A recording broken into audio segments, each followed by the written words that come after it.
ahir bolsa hezman bir yol var. Dereler onu yapak bolsa geçmene kol var. Hiç vakit oturmarın umidi elden verip hedef tapıp yerden kalmana ayakta zor var. İnni uns verecekten adamlan gepine men şu yolu gidecek yetilse niyetime beğenecek bardadımı atsın ve hem yetime Hudaya dilek salacak ilham versin hatımı ağlap oturmarın yaratan yıkılsam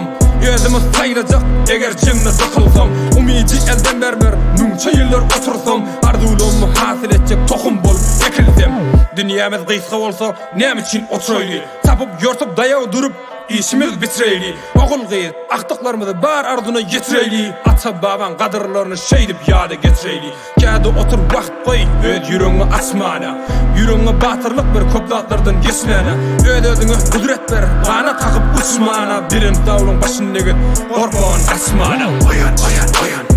Vakken yatmana Oyan oyan oyan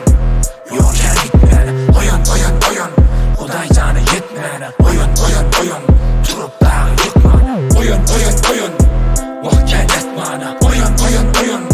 Yorken gitmene Oyan oyan oyan Huday canı yetmene Oyan oyan oyan Turup dağı yıkmana Hakkın var ağlamana Hakkın var gülmene Hakkın var yolu tapıp dide vurup almana Hakkın var tapmana Hakkın var durmana Yöne hakkın yoktur ağlap uturmana Telim yıkılarsın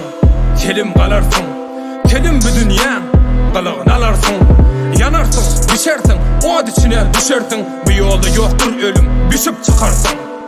Men yetim ya yetir ya da garip deymegin Hem kullu hem de bay öyün kullu deymegin İnni geldin bu dünya Urs meydanına Her bela karşına çıksa sen üstem deymegin Deyme benim şansım yok tağalıktın